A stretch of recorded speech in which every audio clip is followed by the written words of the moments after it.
पण ट्रायफोकल आणि चांगल्या लेन्समुळं तुम्हाला आयुष्यभराची एक चांगली दृष्टी मिळते. माझं नाव संभाजी शंकर माजगावकर.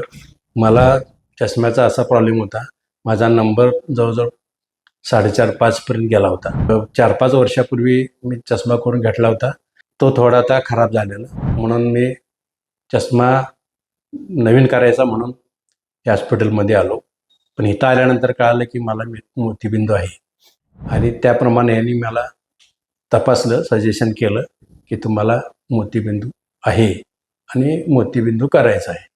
आता पटवर्धन सरांचं नाव मला 1992 साली माहीत होतं.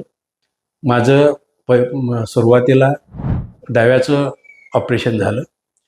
ते तर एकदम मला काही त्रास झाला नाही, सगळं ओके झालं. मी विचार केला की आता आपण एकदा केलेलं आहे तर एक 15 दिवसांनी लगेच दुसरं करू, आणि दुसऱ्याचं पण ऑपरेशन अगदी सक्सेसफुल झालं. एकदम चांगलं दिसायला लागलं आणि पूर्वी मला चष्मा घातल्याशिवाय काहीही दिसत नव्हतं.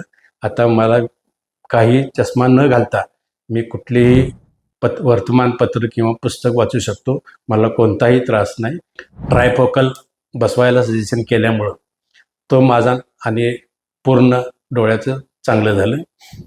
काही लोक कमी पैशात एक विचार करतात, पण ट्रायफोकल आणि चांगल्या लेन्समुळं तुम्हाला आयुष्यभराची एक चांगली दृष्टी मिळते.